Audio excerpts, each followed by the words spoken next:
ఈ రాత్రికాల సమయంలో కొన్ని నిమిషాలు వాక్యం ద్వారా బలపరచని ఆసుపత్రి కాబట్టి శ్రద్ధ దీని వరకు వాక్యాన్ని ఆగిద్దాం. ముందుగా బస్సు బుధవారం నుంచి కొద్ది వివరణ ఇచ్చి అప్పుడు వాక్యం కల్లా ఆశపడుతున్నాం. బస్సు బుధవారం లేదా లెంట్ డేస్ అంటాం. ఈ దినములో ప్రారంభ దినము బస్సు బుధవారం. మంచి శుక్రవారం 40 రోజుల ముందుగా వచ్చేది బస్సు బుధవారం. అయితే లెక్కల ప్రకారంగా ఆదివారం కౌంటింగ్స్ రావు, సండేస్ మనం కౌంట్ చేయం. ఆదివారం తీగా వచ్చేది 40 దినాలు. కొంతమంది అనుకుంటారు కానీ సండేస్ కౌంటింగ్స్ ఉండవండి. మనకి ఏస్ట్ వరకు మన కౌంటింగ్స్ ఉండవు, ఆదివారం కౌంటింగ్స్ రావు. ఆదివారాలు కాకుండా వచ్చేది 40 దినాలు. ఈ 40 దినాలు మనం కౌంట్ చేస్తాం. వీటి లెంట్ డేస్ అంటాం. అలాగే ఈరోజు ఉపవాస ప్రార్థనలకి మొట్టమొదటి దినం బస్సం బుధవారం. అయితే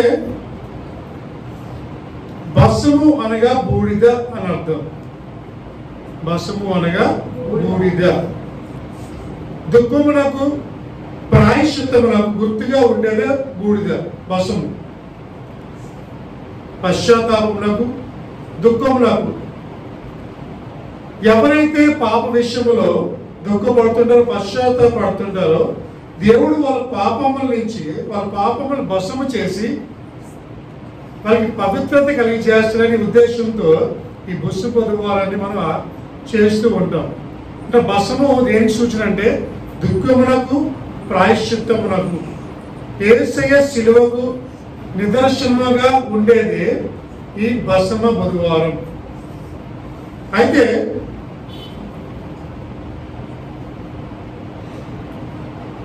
ఉపవాసం చేసేటప్పుడు 40 దినాలు పాటించేటప్పుడు యోగుల గ్రంథం 2:13 అంటది, మీ వస్త్రములు కాక మీ హృదయములను చింపుకున్నట్లు దేవుని దగ్గర మొరపెట్టాలి. హల్లెలూయా. ఎందుకంటే ఉపవాసము చాలా మంది చేస్తారు. 40 దినాలు చాలా మంది చేస్తారు, మంచిదే.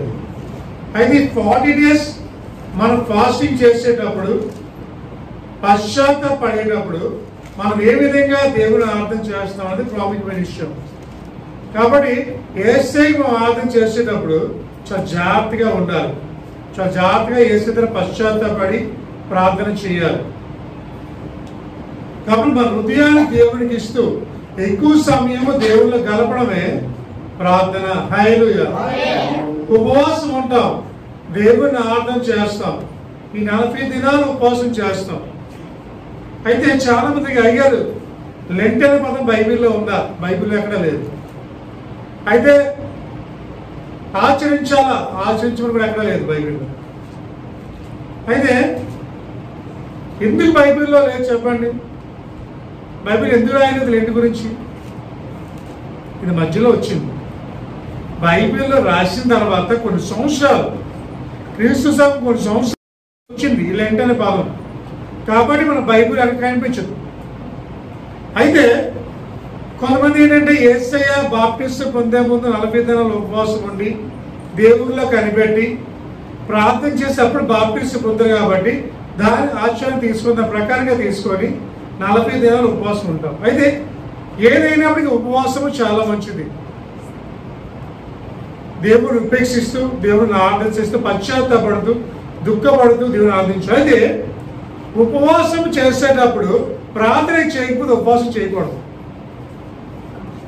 పనులు మానకుండా పనుల్లో బిజీ అయిపోయి మీరు నచ్చినట్టు జీవించు, మీరు పనులకి వెళ్ళిపోతూ అన్నీ చేస్తూ కనీసం దేవుడు 1 గంట కూడా ప్రార్థన చేయకపోతే ఉపవాసం చేయడం అనవసరం. ఉపవాసం చేస్తున్నామంటే ఖచ్చితంగా ప్రార్థన జీవితం కలిగి ఉండాలి. అంటే మనం పల్లెకి వెళ్తున్నది నా విశేషం కాదు, వెళ్ళొచ్చు. కానీ ఉపవాసాన్ని ఆశ్చర్యంగా కాకుండా దేవుని యొక్క కాపుదల నిమిత్తం, ఆయన అనుగ్రహం నిమిత్తం, ఆయన మనతో మాట్లాడాలి కాబట్టి ఆయన మనం ఉపవాసం చేయాలి. మనం ప్రార్థన చేస్తే దేవుడు మాట్లాడే ఉండాలి. అప్పుడు మనం ఉపవాసం ఉండాలి. ఉపవాసం ఏ విధంగా చేస్తారనేది మీ ఆలోచన. 40 దినాలు చేస్తారు, 21 దినాలు చేస్తారు. పరిశుద్ధ వారం 7 రోజులు చేస్తారు. లాస్ట్ వచ్చేది పరిశుద్ధ వారం అంటాం. అంటే ఈస్టర్ ముందు వారం అంతా కూడా పరిశుద్ధ వారం. ఆ పరిశుద్ధ వారం కొంతమంది చేస్తారు. అలా కాకుండా గుడ్ ఫ్రైడే, శనివారము, ఈస్టర్ రోజు ఈ 3 రోజులు చేస్తారు. అంటే ఎవరి స్తోమత బట్టి వాళ్ళది ఖచ్చితంగా చెయ్యాలి. అంటే కొంతమంది కొన్ని ఆచారాలు ఉంటాయి, అది మీ ఇష్టం. అది కొంతమంది నీ ఇష్టం, కొంతమంది అంటారు, కొంతమంది అంటారు. అంటే ఒక్కొక్కరు ఒక సిస్టమ్. ఎన్ని సిస్టమ్స్ ఉన్నా దేవుడికి ప్రార్థన చేయకపోతే ఉపవాసం కాదు. నువ్వు తింటావో తినవో మాకు అనవసరం, నువ్వు పువ్వులు పెట్టుకుంటావు లేదో మాకు అనవసరం, దానివల్ల ఏమీ రాదు. కుమారుడు కుమార్తె ఒక రోజు అలాగే ఒక ఆయన దారంట వెళ్ళిపోతున్నప్పుడు మంచి వైట్ డ్రెస్ వేసుకున్నాడు, మంచి బట్టలు వేసుకున్నాడు, చాలా చక్కగా నడుచుకుంటూ వెళ్ళిపోతున్నాడు. అయితే ఒక ఆయన వెళ్ళి అడిగారంట, బాబు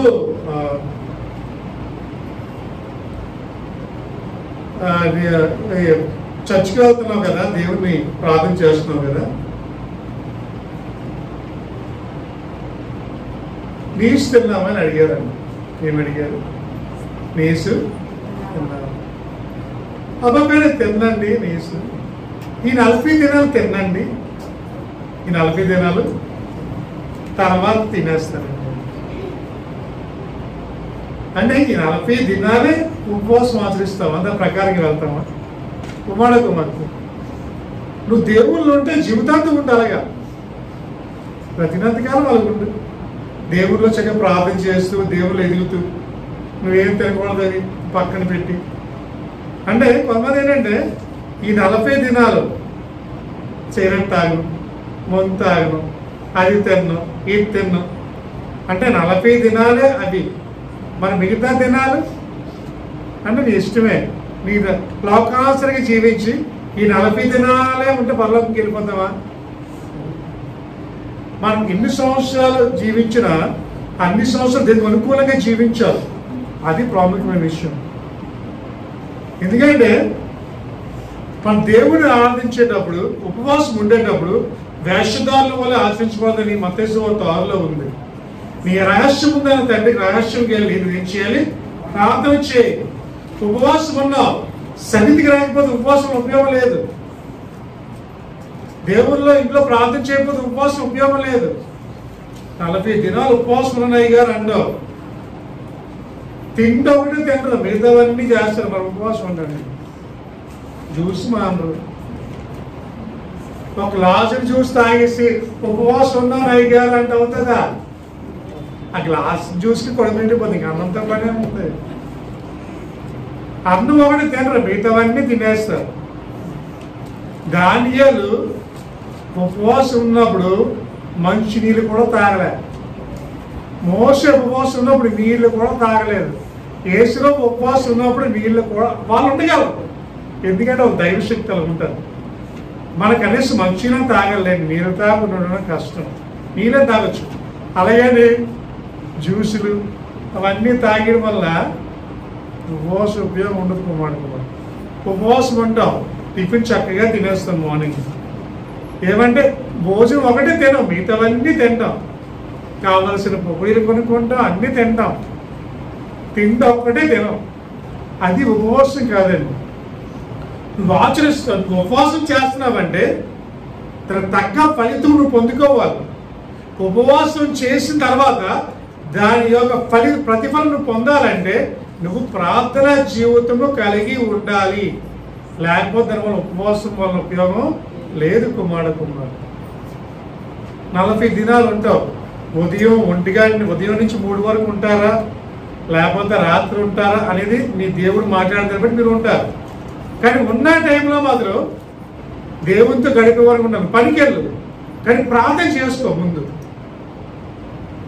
ఉదయం, మధ్యాహ్నం సమయం తగినప్పుడల్లా యేసుతో గడుపు. అప్పుడు ఆ ఉపవాసానికి నువ్వు ప్రతిఫలాన్ని పొందుకుంటావు. కాబట్టి లెంటేస్లో ఇది ఆశ్చర్యంగా కాకుండా ఒక పశ్చాత్తాపానికి, దుఃఖంకి మనం ఏం చేయాలి? ఇది ప్రార్థించాలి. మనకు ఆ పశ్చాత్తాపం, ఆ పాపములన్నీ భస్మం అయిపోవాలి ఒక్కసారి మనలో ఉన్న అవన్నీ కూడా. అందుకే దాన్ని భస్మ బుధవారం అన్నాం. అంటే పాపములు భస్మం అయిపోతాయి ఈ 40 దినాలు ఉపవాసం ఉంటుంది, దేవుళ్ళు గడిపితే. ఇదే లైఫ్ లాంగ్ కంటిన్యూ అయితే ఇంకా మంచిది. అంటే ఉపవాసం ఉండవలసిపోయినా దేవుళ్ళు ఎక్కువసేపు ప్రార్థన గడిపితే మంచిది, అది మనకి ఆశీర్వాదకరం. అయితే ఈ భస్మ బుధవారం అనేది వాటికన్ సిటీలో మొట్టమొదటి ప్రారంభించబడింది. వాటికన్ సిటీ 2లో భస్మం అనే బుధవారం స్టార్ట్ అయింది. అక్కడ పోప్స్ ఏం చేశారంటే మట్లాదివారం దినాల్లో మట్ల పడుకుని తిరుగుతూ ఉంటాం, ఊరేగిస్తూ ఉంటాం. ఆ మట్లాదివారాన్ని తిరుగుతున్న మట్టల్ని నెక్స్ట్ ఇయర్ వరకు ఉంచుతారు. అంటే మళ్ళీ 2023 వచ్చి కరెక్ట్ భస్మ బుధవారం రోజు వాటిని కాల్చేస్తారు. వాటిని కాల్చి ఆ బూడితో నుదుటి మీద సిలువ వేస్తారు. అలాగా భస్మ బుధవారం అనేది ప్రారంభించబడింది. అంటే ఈ 40 దినాలు దేవుళ్ళో గడుపుతాం, దేవుళ్ళో కొనసాగుతాం కుమారుడు. ఆ విధంగా ఈ భస్మ బుధవారం అనేది వాక్యంలోకి వచ్చింది. అది ఫస్ట్ ఇది ఎవరు ఇంట్రడ్యూస్ చేశారంటే రోమన్ క్యాథలిక్స్ మొదలుపెట్టింది. ఇది భస్మ బుధవారం అని ఆర్సిఎం వాళ్ళు మొదలుపెట్టింది. ఇది ఆర్సిఎం మొదలుపెట్టింది కాస్త ఈరోజు అందరూ పాటించడం స్టార్ట్ చేస్తారు. కొన్ని సంఘాలు పాటిస్తాయి, కొన్ని సంఘాలు పాటించు, కొన్ని సంఘాలు చేస్తాయి, కొన్ని సంఘాలు చేయవు. అంటే వాళ్ళ డినామినేషన్ బట్టి వాళ్ళు చేస్తారు. ఇదే మన క్రైస్తవులలో చాలా డినామినేషన్స్ ఉన్నాయి. ఒక్కొక్కరు ఒక పద్ధతి ఉంటుంది. దగ్గర ఐదు చెప్తే అతను చెప్పం, ఉదయం చప్పట్లు కొడతాం, చప్పట్లు కొట్టడం. ఉదయం మ్యూజికల్ ఇన్స్ట్రుమెంట్స్ ఉంటాయి, కొన్ని డినామినేషన్ మ్యూజికల్ ఇన్స్ట్రుమెంట్స్ ఉండవు. ఏదైనప్పుడు కూడా దేవిని మహిమపరచుగా ఉండాలి, అది ఇంపార్టెంట్. సంఘము అనేది దేవుడు స్వరక్తం ఇచ్చి కొనుక్కున్నది కాబట్టి ఆ సంఘము దేవుని మహిమపరచుగా ఉండాలి. అప్పుడే సంఘము ఎత్తబడే వధువు సంఘంగా ఉంటారు. మన ఆత్మీయ జీవితంలో కూడా ఉపవాసము చేస్తేనే, ఉపవాసం ఉండి దేవుడు ప్రార్థన చేస్తే ఆరోగ్యానికి మంచిది. అలాగే దేవుడు కూడా మన శరీరాన్ని మనం నలగొట్టుకోగలుగుతాం. ఎందుకు కొన్ని ఆహారాలు విసర్జిస్తారంటే వాటి విసర్జించడం వల్ల బాడీలోని కొంతవరకు కొలెస్ట్రాల్ తగ్గి మన దేవుడికి ఎక్కువ ప్రార్థన చేయగలం. ఉపవాసం ప్రార్థన చేస్తే నిద్ర రాదు, ఆకలితో నిద్ర రాదు. తింటే ఏమొస్తుంది?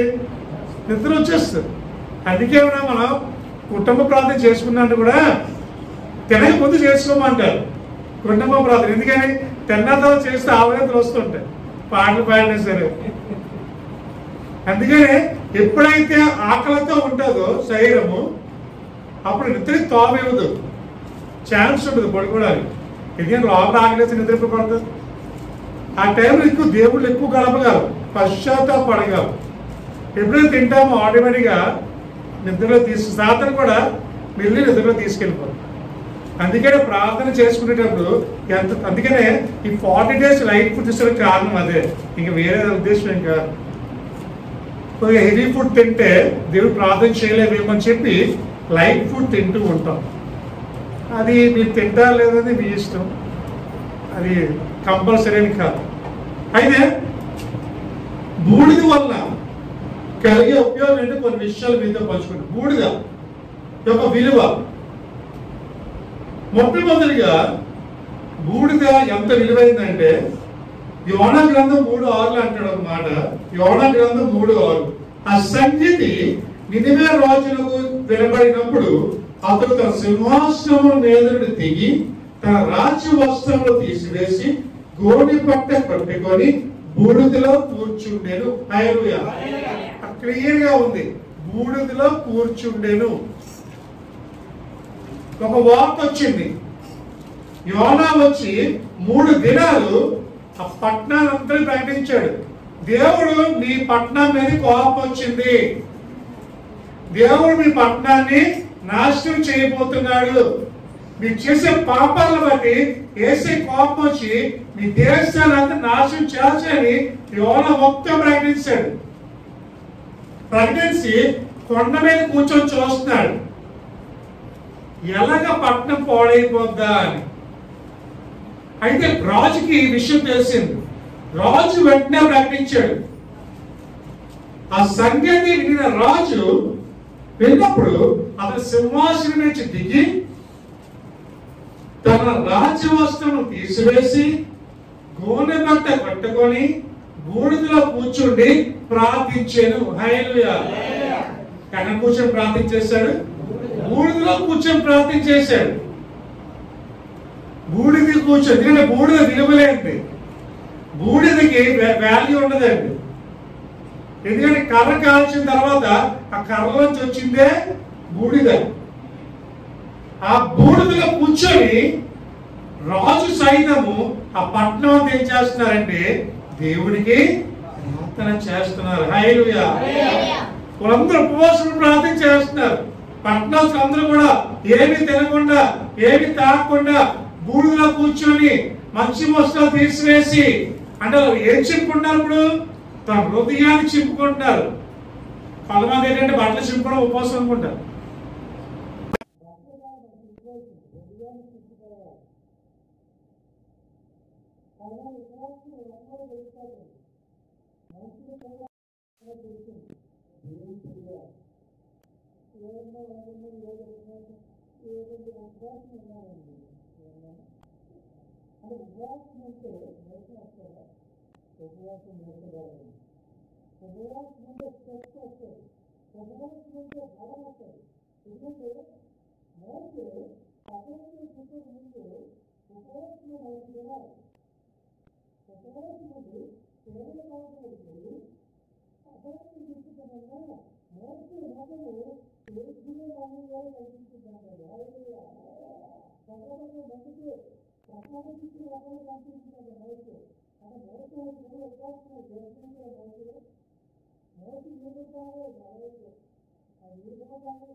అందుకే ఏకోద్యోగం నుంచి భోజనాలు సాధన చేయడం ప్రారంభం.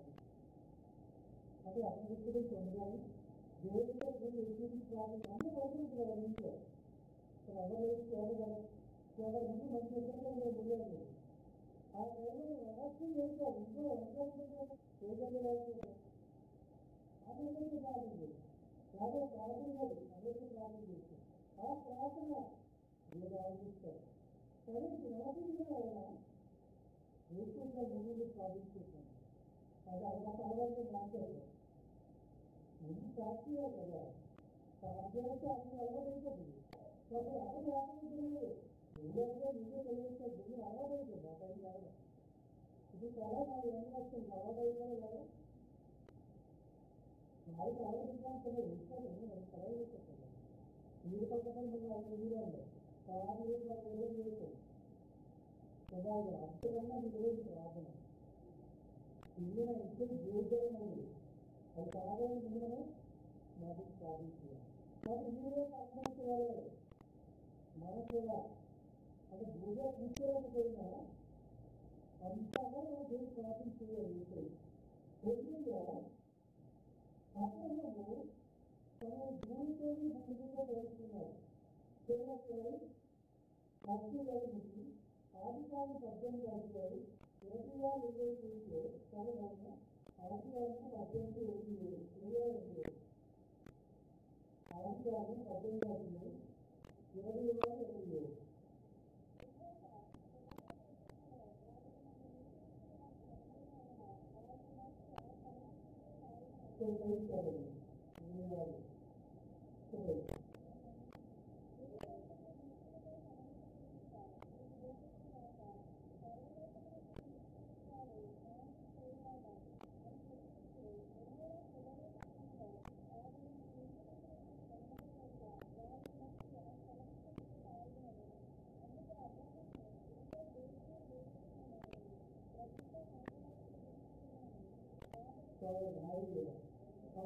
అంటాడు భూమి నేను ఏకైతే మాట్లాడుతున్నాను. హాయిగా ఎటువంటి వాళ్ళు భూమితో సమాన జీవితం అతను భూమితో పోల్చుకుంటే అతని జీవితాన్ని అంటే భూమిలో అంత విలువ అన్న మనిషిని దేవుడు మట్టితో చేశాడు. ఆ మట్టితో చేసిన తర్వాత నాస్తికంలో జీవాలు కూడా మరింత ఆదికాలంలో చూడాలి. మొదటి 2 అధ్యాయంలో సుమారు అంటే మనిషిని భూమితో కొంత చేసుకుంటారు. ఈ దేనికి చేస్తున్నారంటే స్వభావ దినాలని కాపాడాలి. ఆ పక్షంలోనే ఏది కాపాడాలి, కుటుంబం కాపాడాలి. అప్పుడు మనం కోరుకుంటున్నారు.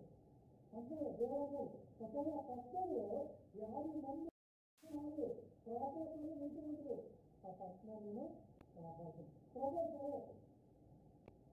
ప్రభు 40 మంది 45 మందిని కాపాడాలని అది అక్కడ 45 మంది చాలు నా పట్టణాన్ని కాపాడుతాను. కానీ 40 మంది లేదు. 40 మంది కదా పట్టణం కాపాడుతున్నాడు. 40 మంది ఉన్న పట్టణం కావాలి. 40 మంది ఉన్న పట్టణం కాపాడుతాను. ఓకే 40 మంది లేదు. 30 మంది ఉన్నారు. పట్టణం కాపాడుతారా?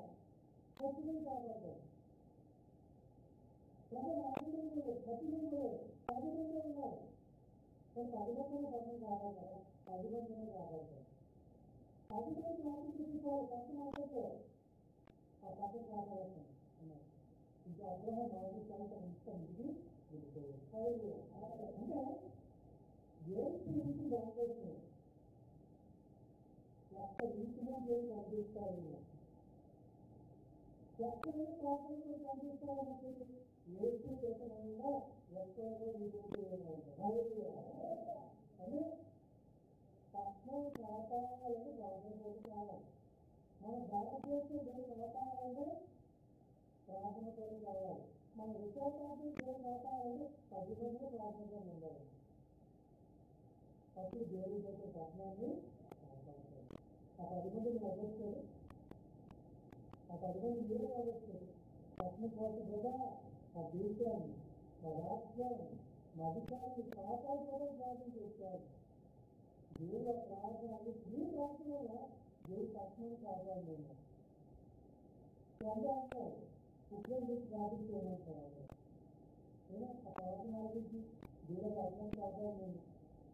సమాధానం దేవుడు రాసి కలుగుతాను అబ్రహం తగ్గించే అబ్రహం విషయం రాస్తున్నాడు. అన్ని విషయాలు దేవుడు గమనించాడు. గమనించి దేవునికి సమస్యను సాధించాడు. తన బూజుకొని తను తగ్గించుకొని దేవుడిగా పశ్చాత్తాపం ప్రారంభం చేస్తున్నాడు. దేవుడు కావాల్సి దేవుడు చేశాడు. తగ్గించుకుని నమస్కారం అంత తగ్గించుకున్న వారు ఏంటంటే విధిస్తారు. దేవుడిని విధించాలి. మనుషులు కాదండి. మన ప్రార్థన మంచి దాన్ని తీసుకోవాల్సింది. మన వాక్యం ప్రతి దాన్ని తెచ్చుకోవాల్సింది. పరదేశంలో దేవుడు తెచ్చుకోవాలని మాట్లాడుతున్నారు. ఏం చేయించుకోవాలి, ఏం చేయాలి అందరూ సాక్షి చెప్పాలి. అలాగే మన జీవితాలు మనం మార్చుకోవాల్సి మాట్లాడుతున్నారు. అది ఏసయ్య కోరుకుంటున్నారు. అలాగే